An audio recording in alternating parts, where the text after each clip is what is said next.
Bonsoir à tous, ravi de vous retrouver en ce jour de rentrée sur Monaco Info. Invités, reportages, rencontres, infos pratiques tout près de chez vous et votre météo à venir. Avec, en ce lundi 5 septembre, un grand ciel bleu pour accueillir comme il se doit les élèves dans les divers établissements scolaires de la Principauté. Un peu de stress bien sûr, des larmes, des sourires, des rires, des retrouvailles et pour beaucoup, la découverte d'un tout nouvel univers pour les petits comme pour les grands, même les enseignants, à l'image de Lisa Nicolas qui effectue sa toute première rentrée en Principauté au collège Charles III, où cette dernière saison encore, cette fois, pour la directrice du cours Saint-Maur, Madame Sylvie Cassaza. Et puis comme tous les lundis soirs, nous nous arrêterons sur les grands événements sportifs de votre week-end, à commencer par le football.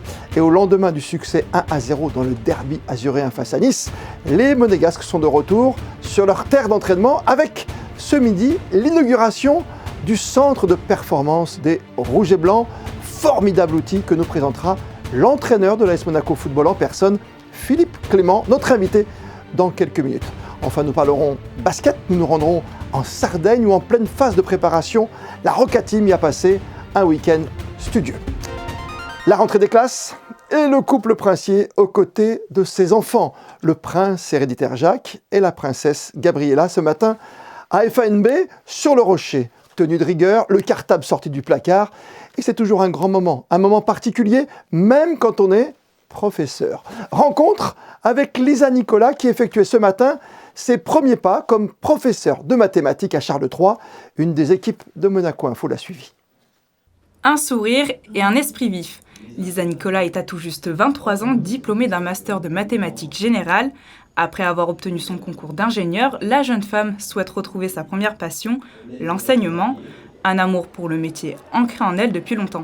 J'ai toujours aimé cet esprit de transmission, de transmettre un savoir, transmettre aussi une éducation.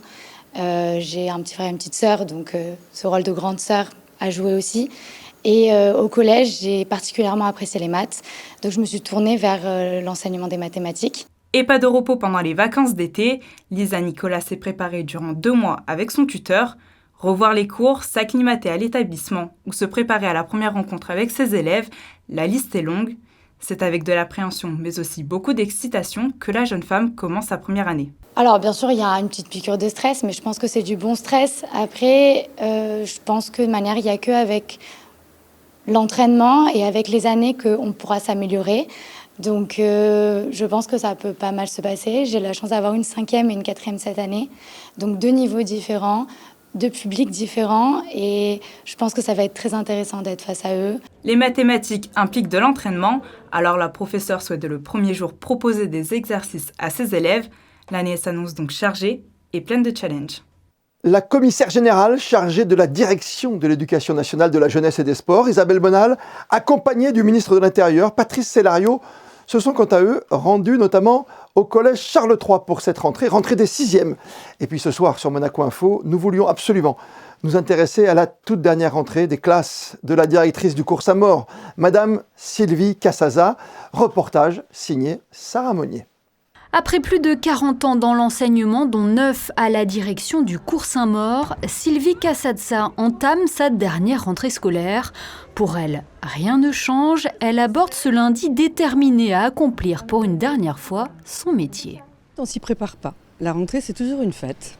Donc on fait en sorte que tout se passe bien, qu'au niveau de la sécurité, de la propreté, de la beauté de l'école, tout soit prêt, qu'il y ait des surprises pour les enfants. On fait des travaux chaque année pour leur faire des surprises aussi, qu'ils soient heureux de rentrer dans leur école. On sait qu'ils vont se retrouver, on va retrouver nos parents d'élèves. Donc c'est juste une fête. Je ne me suis pas préparée à la dernière parce que toutes les rentrées étaient belles. Enseigner pour Sylvie Cassaza est une vocation. Dès l'âge de 6 ans, cette envie d'instruire était présente. Une passion qui, dès lors, ne l'a plus quittée. Si une page de sa vie se tourne aujourd'hui, une autre commence. La directrice compte bien profiter de sa retraite. J'essaye de ne pas me projeter dans l'avenir parce que je veux vivre le présent complètement. Et puis oui, bien sûr, il y a des tas d'associations, il y a des tas de gens qui ont besoin. J'ai envie de faire aussi un petit peu de sport, j'aime bien chanter. Voilà, il y a des tas de choses à faire. Et puis découvrir aussi certaines régions de France que je n'ai pas encore eu le temps de découvrir. Voilà, tout ce qu'on peut faire à la retraite et qu'on n'a pas fait parce qu'on a donné beaucoup de son temps pendant 41 ans et qu'on a voulu vraiment mener sa mission à bien auprès des parents et des enfants. Et pour fêter son départ, Sylvie Casazza donne rendez-vous à la fin de l'année scolaire aux enfants et aux parents à l'église Saint-Charles, où une messe sera donnée. Cela lui permettra de remercier ses 9 années passées à la direction de l'école. Les sports à présent, avec l'inauguration du centre de performance de l'AS Monaco Football, avec au lendemain du succès 1-0 à Nice dans le derby de la Côte d'Azur, l'entraîneur Philippe Clément qui est avec nous en duplex de la Turbie. Bonsoir à vous. Bonsoir à vous aussi. Qu'est-ce qu'il est beau ce bureau, c'est magnifique, hein, vous dominez tout, la salle de musculation, tous les terrains à la Turbie. Oui, c'est très important, toujours contrôler toutes les choses, hein, c'est important. Très important, inauguré ce matin ce tout nouveau centre pour vous, centre de performance en présence de Monseigneur. C'est important, c'est le premier supporter de l'AS Monaco. Oui, c'est un grand honneur d'avoir un supporter comme ça, naturellement. Et avec tout le support de Principauté, c'est très important pour tout le club. Et je disais qu'en plus aujourd'hui on vous retrouve avec un énorme sourire parce qu'un derby, ça se gagne. Et vous l'avez gagné ce derby contre Nice hier soir. Oui, très important de gagner les derbies pour les supporters, pour les joueurs, les dirigeants, pour tout Monaco. Hein. Non, c'était important de gagner comme ça aussi, de vraiment mériter de gagner. Et ça donne une bonne dynamique. Et aussi aujourd'hui avec l'inauguration du centre de performance, c'est le bon timing. Qu'est-ce qu'il y a de plus dans ce centre de performance par rapport aux autres centres peut-être européens, même que vous connaissez vous? Certainement, la vue sur le mer, c'est exceptionnel. Il n'y a pas un endroit comme ça au monde, je pense, mais aussi toutes les installations, comme tu vois ici, la salle de gym qui est vraiment bien équipée, mais aussi les terrains et toutes les choses dans le bâtiment. Toutes les choses sont bien pensées. sont bien connectés. On vous a vu aux côtés de Didier Deschamps et d'anciens de joueurs de l'AS Monaco comme Jean-Luc Ettori, gardien emblématique, Claude Puel ou encore Luc Sonor. Ils ont dû être émerveillés parce que par rapport à leur époque de champion, c'est vraiment un produit qui est de haute technologie. Oui, beaucoup de choses sont évoluées. C'est normal aussi. Et ils étaient contents de le voir. Et c'était bien de parler avec tous les grands messieurs qui avaient un grand passé ici à Monaco. Ouais, Didier Deschamps, qui est sélectionneur de l'équipe de France, comme tout le monde sait, il a comparé cela avec Clairefontaine ou il trouve que c'est beaucoup mieux chez nous, ici à Monaco? Je pense ici c'est plus concentré qu'à Clairefontaine. Il y a beaucoup plus de distance entre les différentes choses. C'est un monde différent aussi. Les entraînements avec l'équipe nationale, c'est quelques jours. Ici, c'est chaque jour. On doit faire aussi beaucoup plus de préparation physique. Avec la sélection France, c'est plus être frais pour le match.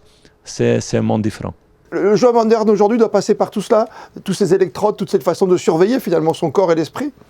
Oui, c'est important. Nous avons l'ambition, des grandes ambitions. Nous voulons avoir la meilleure équipe physiquement, mentalement, tactiquement. On doit utiliser toutes les choses ici. Et nous avons beaucoup de staff de performance, mais aussi des psychologues, les physios, pour aider avec ça. Avec beaucoup de jeunes talents, avec beaucoup de jeunes joueurs qui sont encore en évolution de devenir un top pro, de faire des bonnes choses avec eux. Très ambitieux, on le comprend, l'AS Monaco, ça va beaucoup mieux, on oublie les problèmes d'arbitrage. Aujourd'hui, ça va mieux dans le championnat. Le mercato pour vous était bon? Je pense que nous avons fait les bonnes choses. C'était pas facile de remplacer Aurélien Tchouaméni, c'est normal aussi. Mais vous avez vu que Mo Camara, dans un autre style, il a apporté déjà beaucoup pendant les premières semaines. Et aussi avec les autres transferts, nous avons renforcé un petit peu l'équipe en profondeur pour faire plus de rotation. C'est maintenant d'intégrer les nouveaux joueurs et de construire une très bonne équipe. Pas un joueur, mais une équipe qui est toujours là. Oui, avec le championnat de France et bien sûr la Coupe d'Europe qui arrive très vite, qui arrive jeudi ici à Monaco. Oui, jeudi déjà, on part déjà mercredi pour Belgrade. Oui, nous sommes vraiment motivés pour ça aussi. Oui. Dernière question peut-être Philippe Clément avec vous, parce qu'on a vu qu'il y avait beaucoup de monde qui était à cette inauguration aujourd'hui, aux côtés d'Émile Rousseau pour Monaco Info. Et on a même aperçu quelqu'un qui était déjà rentré de Zandvoort, c'est Charles Leclerc qui vient là. Ça veut dire que Luc a fini 3e hier, ça veut dire que c'est ouvert à tout le monde ou c'est quand même réservé exclusivement pour l'AS Monaco ou c'est champion extérieur? Non, pour le moment c'est réservé pour AS Monaco. C'est difficile aussi d'intégrer des autres sports parce que nous utilisions bien toutes les choses ici pendant toute la journée. Mais c'était intéressant de parler avec lui parce qu'ils ont aussi une préparation physique, mais aussi les choses mentales. Et c'est toujours intéressant de parler avec des autres sports, et certainement avec des grands champions comme ça. Ouais, des superbes passerelles, évidemment, effectivement, pourquoi pas, entre la Formule 1 et le football et ce merveilleux outil. Vous êtes à l'intérieur aujourd'hui, dans votre bureau, et on vous remercie d'avoir pris du temps pour nous, pour Monaco Info. Philippe Clément, l'entraîneur de l'AS Monaco Football, merci à vous et belle saison. Merci, avec beaucoup de plaisir. Merci beaucoup. Inauguration ce midi donc du centre d'entraînement, et on le disait, en présence du prince Albert II, aux côtés de grands anciens que vous aurez peut-être reconnus ici et là, comme Didier Deschamps, Jean-Luc Ettori, Claude Puel ou encore Luc Sonor. Le prince souverain a confié ses impressions à notre envoyé spécial, Émilie Rousseau. C'est plus qu'un centre d'entraînement, c'est vraiment un centre non seulement pour permettre aux joueurs d'atteindre leur performance maximale, mais c'est aussi un centre de soins, de réhabilitation, de mise en condition. J'ai pu suivre l'évolution de ce projet et de ce chantier depuis quelques années maintenant. Je l'avais déjà visité, je l'avais déjà vu, mais je n'avais pas vu dans sa configuration finale, si vous voulez, et puis avec cette nouvelle tribune aussi. Et c'est vraiment un très très bel outil. Et j'espère, nous espérons tous que cela va aider à la performance de nos joueurs pour leur permettre d'atteindre les plus hauts sommets. Le basket et la Roca Team en phase de préparation, vous le savez, avec un déplacement en Sardaigne ce week-end. Premier match amical de la saison à Oristano face à l'Hapoel Tel Aviv. Match suivi par Yannick Debever et Thomas Deus, nos envoyés spéciaux. Ce n'est certainement pas comme cela que Sacha Obradovic imaginait ce premier match amical face à l'Hapoel Tel Aviv. Dans la chaleur très humide d'Oristano, les joueurs des deux équipes ont beaucoup sué, créant des petites flaques d'eau sur le parquet. Beaucoup de glissades dès le premier quart-temps et malheureusement, la blessure tant redoutée est arrivée. Sur cette action, Adrien Moerman voit son appui se dérober, ce qui crée un étirement brutal des adducteurs. Le diagnostic n'est pas encore connu, mais le capitaine de la Roca Team pourrait être indisponible quelques semaines. Après cet incident intervenu en première mi-temps, les Roca Boys relâchent l'intensité pour ne pas se retrouver au tapis. Cela profite forcément à Tel Aviv qui parvient à rester dans les baskets des Monégasques tout au long de la rencontre. En attaque, et c'est bien normal pour un premier match, les Roca Boys ont montré beaucoup d'approximation, mais avec l'envie de se trouver et jouer collectif. On était plus focalisé sur le fait de ne pas se blesser que de pouvoir vraiment lâcher les chevaux, quoi. Ensuite, c'était un premier match, première fois qu'on joue ensemble, après une semaine seulement d'entraînement. On s'attendait à beaucoup d'erreurs, chose qui s'est passée, donc forcément c'est fait pour ça la pré-saison. On est là pour apprendre, on est là pour justement créer un collectif. Et c'est des étapes justement qui sont très importantes pour nous. 40 minutes n'ont pas suffi pour départager les deux équipes et finalement c'est l'Hapoel Tel Aviv qui remporte cette partie en prolongation 96-95. Après le match, le staff a pris la décision de ne pas jouer la deuxième rencontre prévue dimanche pour ne pas risquer de nouvelles blessures. Prochain rendez-vous donc à Munich ce mercredi à 18h. Et l'occasion de croiser la route d'un ancien shooter de la Roca Team, Gerald Robinson, qui a fait les beaux jours de notre équipe, souvenez-vous, entre 2017 et 2019, avec une première finale européenne, c'était en 2018 à Athènes, la Champions League, et puis un succès en Leaders Cup à Disney. La belle performance d'Hugo Nys, qualifié pour les quarts de finale du double de l'US Open de tennis, épreuve que le Monégasque dispute aux côtés du Polonais Jan Zielinski. La finale à Monaco du premier challenge international de pétanque Princesse Gabriella, c'est la doublette française Nelly Perret-Cécile Lebossé qui a soulevé le tout premier trophée de l'histoire du nouveau tournoi au féminin. Et avant de terminer ce journal, comment ne pas revenir sur le traditionnel pique-nique de rentrée? Juste avant de reprendre le chemin de l'école, la famille princière a participé au Cavagnet de Tout, accompagné de près d'1 millier de Monégasques. Frédéric Elion était sur place au parc Princesse Antoinette avec Alexa Vial. Après 2 années d'absence, situation sanitaire oblige, ou Cavagnet Tout est de retour. Le traditionnel pique-nique des Monégasques, organisé par la mairie de Monaco s'est déroulée samedi en fin de journée au parc Princesse Antoinette. Le prince Albert II, la princesse Charlène et leurs enfants étaient présents pour ce grand moment de convivialité et de partage réservé aux Monégasques et à leurs conjoints. C'est une tradition qui remonte à 1931, donc on a presque 90 ans, plus de 90 ans. Et c'est vrai qu'à l'époque, ça ne s'appelait pas le cavanier, mais le festin, et où on célébrait vraiment la fin de l'été, on célébrait nos traditions, on célébrait notre culture à travers nos danses, comme aujourd'hui, notre gastronomie, nos chants et bien sûr notre langue, tout ce qui était autour de l'identité monégasque.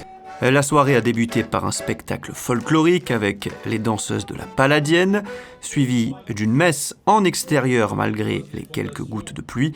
La grande famille monégasque s'est ensuite rassemblée pour le pique-nique et la traditionnelle dégustation de soca dans les jardins du parc. Je suis une habituée, mais sous la pluie c'est autre chose. Il faut avoir du courage. Tout le monde est là, tout le monde s'amuse, tout le monde va... Voilà, là il y a le reste de la famille qui arrive, qui va venir s'attabler. Non, mais autrement, on est bien. Je pense que c'est important quand même de garder ces traditions. Et puis, on est combien? Je crois qu'on est aux 9000 monégasques, quelque chose comme ça. Donc c'est quand même très très peu. Je pense que c'est bien aussi de garder ces liens. C'est la première fois avec notre petite et ça fait très plaisir de l'amener ici. C'est la première fois avec la petite Mathilde et c'est vrai qu'on avait l'habitude de venir avant la période de Covid et ça fait très plaisir de se retrouver là avec nos collègues. Même s'il pleut un petit peu. Même s'il pleut un petit peu, ça gâche pas la fête. 2 ans d'absence, c'est long. Les Monégasques étaient ravis de renouer avec la tradition samedi soir. La météo de ces prochaines heures, c'est justement avec vous, Frédéric Allion. Une journée globalement ensoleillée, Christophe, avec quelques nuages dans le ciel, mais pas de risque de pluie. Les températures sont toujours assez élevées, avec 22 degrés prévus le matin et 31 l'après-midi. L'eau sera 26 pour ceux qui auront la chance de profiter d'une journée plage. Mardi 6 septembre, n'oubliez pas de souhaiter une bonne fête à tous les Bertrands. Et comme le veut la tradition, on termine par les instantanés du jour, consacrés à la rentrée des classes, bien sûr. Photo signée Mickaël Alési, en visite au collège Charles III et au lycée Albert Ier. Pour ma part, je vous retrouve demain, 19h, pour une toute nouvelle édition de votre journal. D'ici là, belle et bonne soirée à toutes et à tous sur Monaco Info.